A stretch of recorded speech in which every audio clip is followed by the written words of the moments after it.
Cage Minds, Mika Frankl. Today we're talking to Greg. Give him hell. Fischer going to be fighting in the LFA 86 main event, battling for the vacant flyweight title against Jimmy Flick. How you doing, sir? Good. How are you?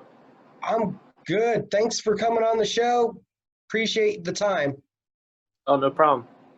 So heard that you're a Baltimore, Maryland native that for a couple of years now has been coming out to JacksonWink for some of your training camps, right?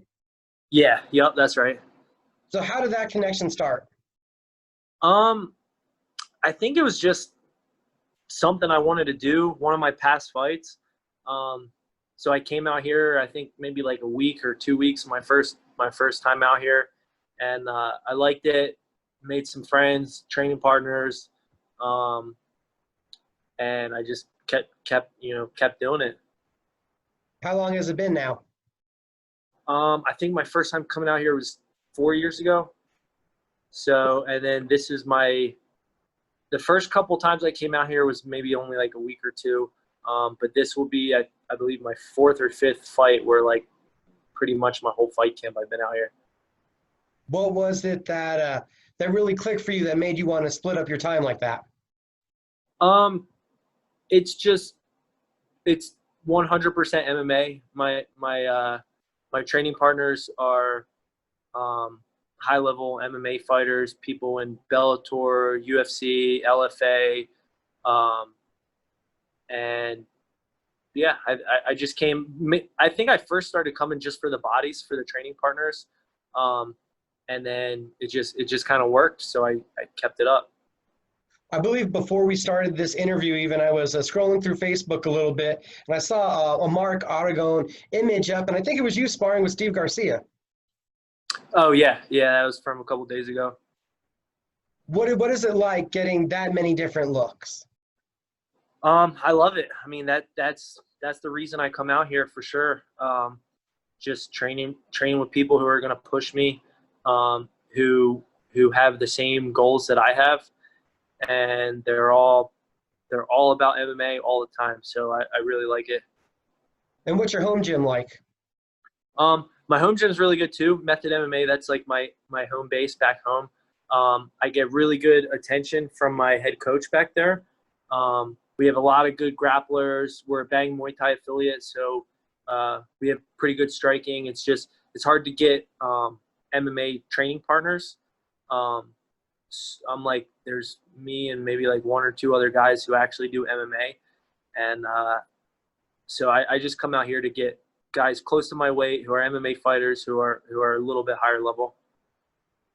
I know not a lot of the names at the gym, but not everybody does. So who are some of those guys that you like working with the most?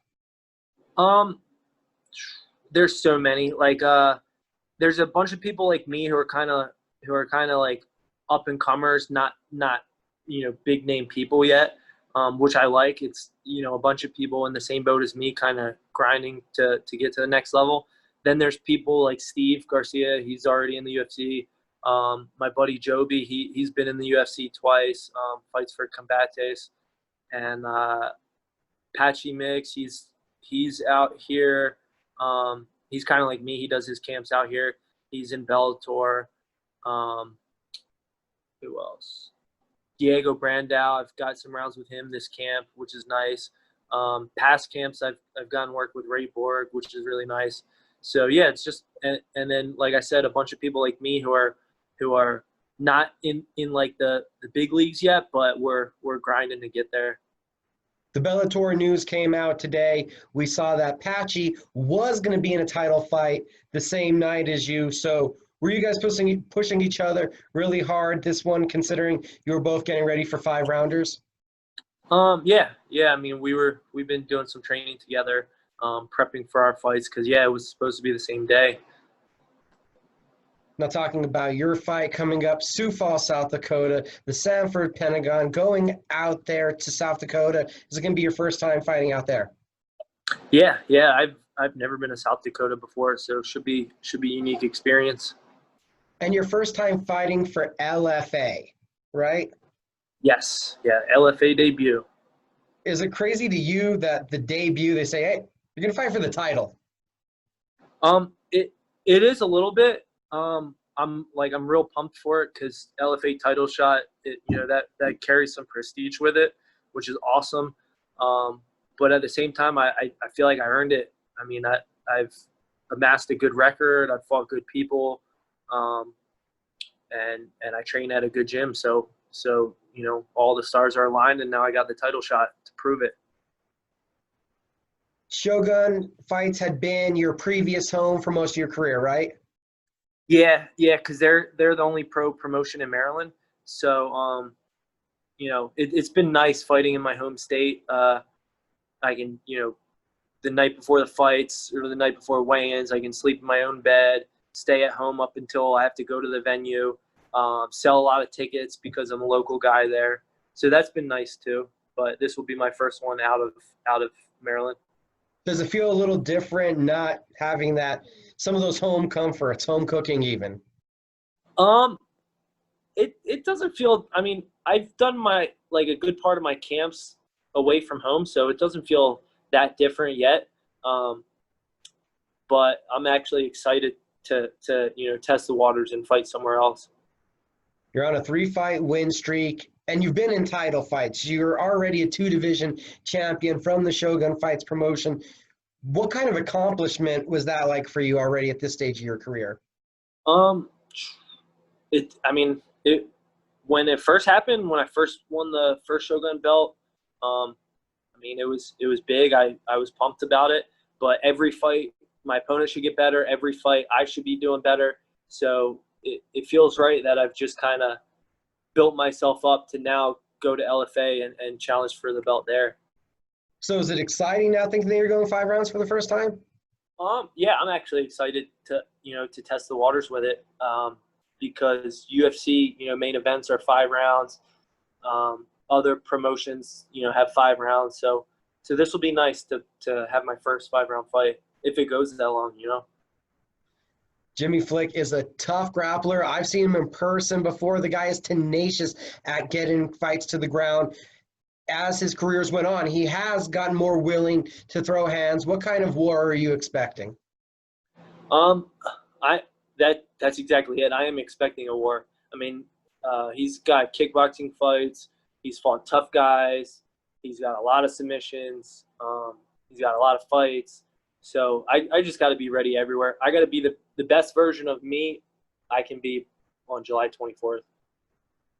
Was that an even bigger challenge with the restrictions and how many people could be in and out of the gym for training? Has that hampered any of your training? A little bit, but I've made it work. I mean, fighters find a way, so I've made it work. With all the restrictions, did you have to come out here any earlier? Did you have any postponements in your travel? How did COVID affect that aspect? No, I didn't have any travel restrictions. And the fight was pretty much offered just a month out, so the camp has been shorter than I'm used to for a usual fight camp. But at the same time, it's like I never take time off, so I've been training the whole time. So when I got the contract, I signed it, and that was only a couple of weeks ago. And I believe this is going to be first fight in over a year? Yes, since 2019. What's been the circumstances for the long layoff? So after my last fight, I was trying to get a fight in the summer, that 2019, the summer, and my management kept pitching me people, and I accepted I think 3 or 4 different people, and for whatever reason, nothing clicked. It feels like it's been hard to get a summer fight.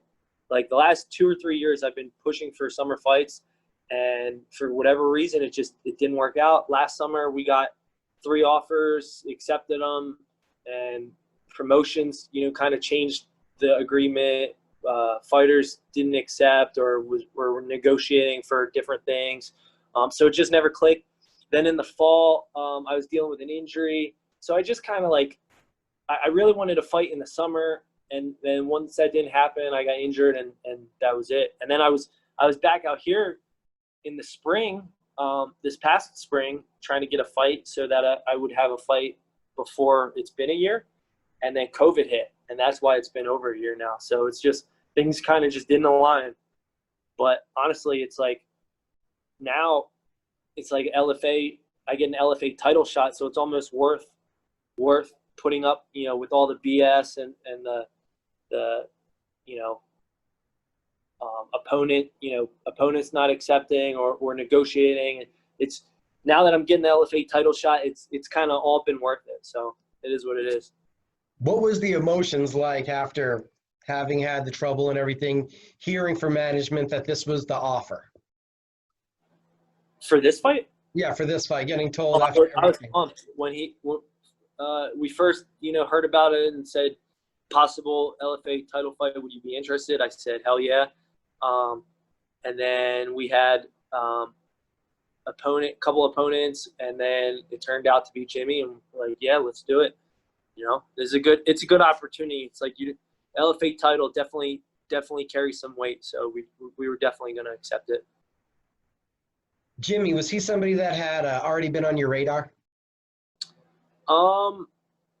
Honestly, no. I didn't really know of him until we got the name, and then once you get the name and look him up, we're like, oh, he's good. Coming down here and getting in the training, have there been any coaches that you've really clicked with and bonded with here in the JacksonWink Academy? Yeah. So Harry St. Ledger is like my guy out here. He's helped me for so many fight camps. He watches my opponent's tapes. He watches my past fights. He watches me training and sparring, and just even kind of has talks to me about like the mental approach and things like that. Like he's my main guy, like working with out here. And then this fight camp, I actually started working with Wink too. So done a couple pad sessions with Wink. So that's nice too to have like some pad sessions with him. How different was the Wink kind of style from what you're used to, from that Muay Thai traditional kind of style? The Wink style is definitely different from Dwayne. Like my gym back home is under Dwayne, and I train in Colorado a couple times a year under Dwayne Ludwig. So it's definitely different, but it's still great. I mean, I'm taking little skills and tips and advice and things from all these coaches and kind of putting them together to make my own style, if that makes sense. Over the last year, nobody's got to see it but you. How much do you feel you've developed since that last fight? I think I developed a lot. I think in between my fights, I feel like I really have a big skill jump. The fight camp is different. You're funneling things and doing certain things based on whoever you're fighting. But since I haven't had a fight in the last year and I've just been training, I've been working on everything. So I'm excited to go out there, and show the world what I've been working on. Not having had to do it in over a year, how's the body feeling with the weight cutting and having to do the portion control? Weight cutting's never fun, but my weight has been pretty low the last couple of months, so that's been nice. Like that, my last two fights were at 135, and I'm not big for 135. But I guess I'm not small for 35 either. 35 is nice because I can eat more. I'm sweating less water, things like that. But at the same time, there's some bantamweights that get big. So since my weight's been low the last 6, 8 weeks, I'm like, you know what? When they offered, hey, possible 25, I was like, I could definitely make the weight. So I of course accepted. So definitely consider yourself more a flyweight. I would like to do both as long as I'm able to do both. Like as long as I can keep making the majority of my fights are at 125. I only had a handful of fights at 135, but again, there's positives with both. So I like to keep playing between the two weight classes for as long as I can. we've had this whole pandemic going on for a while, and you've been in camp at least the last month. So has the last month felt pretty normal to you? Yeah, I mean, the schedule is a little different with training, but it's still, I mean, it's still a great schedule. So everything has felt pretty normal. The only thing that's weird is like wearing masks, out in public and, in the stores and stuff. But as far as training goes, everything's been good. I'm sure you've been asked about it already. Do you feel like they're in a audience-less arena? It'll be unique. I'm actually excited to do it just because I'm curious. I'd like to see how it feels to fight with no fans there. Because the UFC's been doing it, and even Contender Series is like only a couple people. So I'm excited to test it out and see how it goes. I think I'm gonna like it, but I mean, I guess we'll see. That LFA title, you've mentioned it, it's very prestigious. Have you even had a moment to think about what that future could, possibly what that belt could unlock as a key going forward? Have you even had that opportunity yet? Yeah, in the back of my head. I mean, in the back of my head, I know it carries, prestige, but I don't want to, think too much into that because that all depends on the fight. So I'm thinking about Jimmy Flick. I'm thinking about the LFA belt, and I'm thinking about Sioux Falls. I'm thinking about July 24th first and foremost before I think about any future plans. July 24th, what are some of your keys for success you feel that you can share with us? I think just being the best version of me. I mean, I know a lot of people kind of change their styles and based on their opponent and change what they do, but it all I forget the quote. GSP had some quote like that, and it all depends on me. It depends on the individual.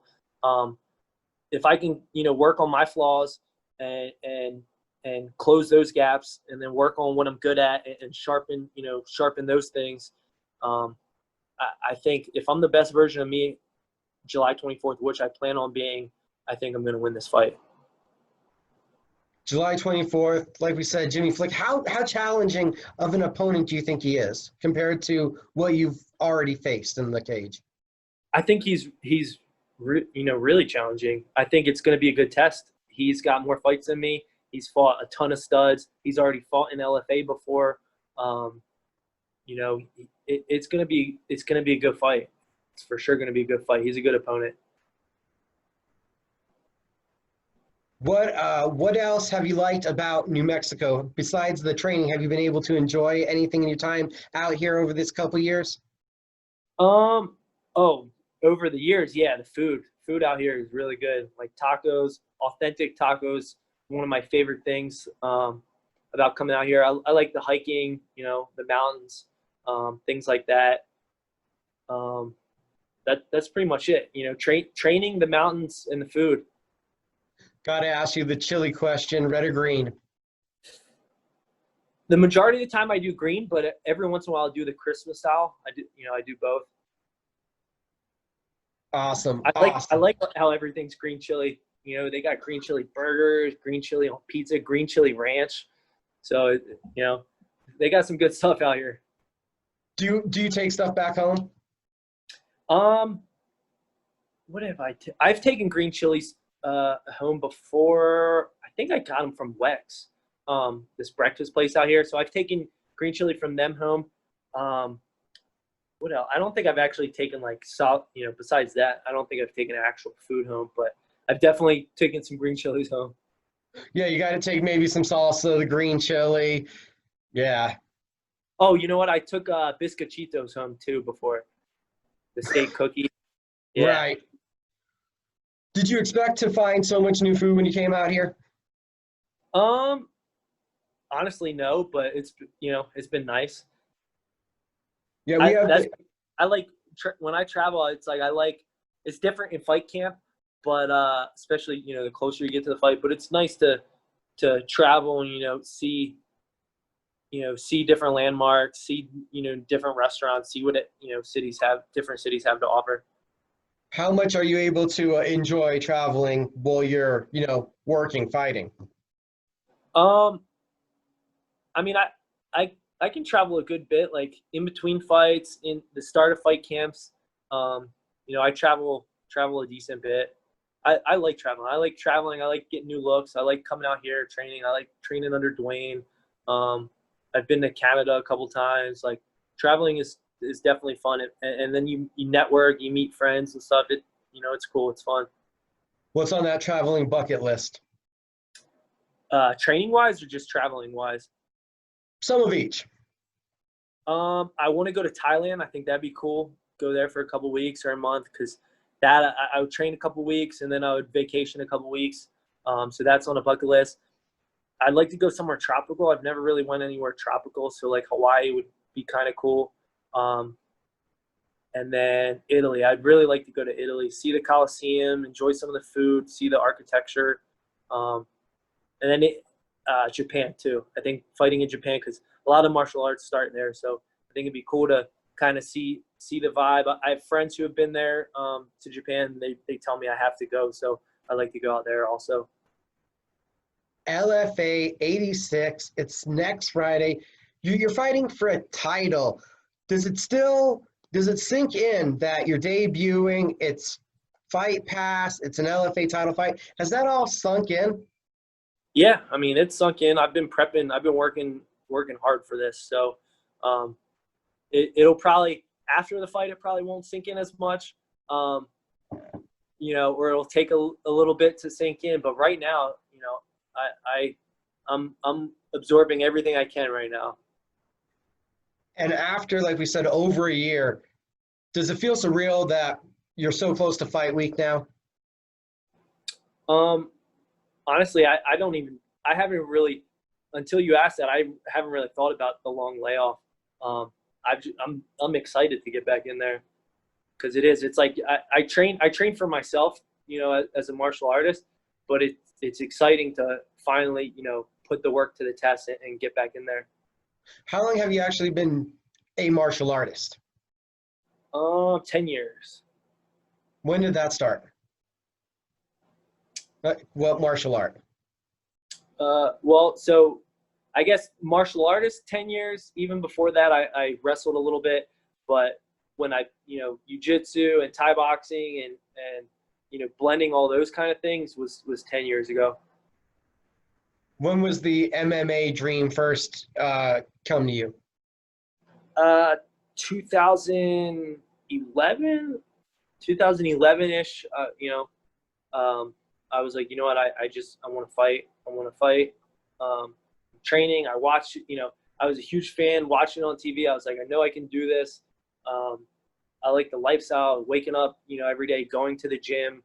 I don't see myself really being too much of a 9-to-5 kind of person. So waking up, going to the gym, eating good, traveling to train, meeting new people, like, just spending hours and hours at the gym is what I want to do with my life. So I'm happy that I get to do that for a living. Greg Fischer, if you haven't seen him before, you're going to get to see him on UFC Fight Pass next Friday in the main event of LFA 86. Was there anybody that you needed to thank or shout out to? Yes. So thank you to Method MMA. That is my home gym. That's where I started my MMA journey. Eddie Abney is my head coach out there. Shout out to JacksonWink, my gym. I do my fight camps at. Harry St. Ledger helping me, Coach Wink, Coach Joey, all those guys, all my training partners at every gym I've been to, and then sponsors. Thank you to my sponsors for helping me in my fight camps, allowing me to do what I love to do. Bartenfelder Sanitation, Flood Solutions, Euromotive, Eats and Sweets. I know I'm going to be forgetting stuff. Main Street Cigar Company, Spartan Cigar. Well, I'm probably missing a bunch. Athlete Ready. Thank you for my strength and conditioning at Athlete Ready. And I know I'm probably forgetting a bunch more sponsors, but thank you everyone who's helped me. Greg, again, thank you for the time, sir. Awesome. Thank you.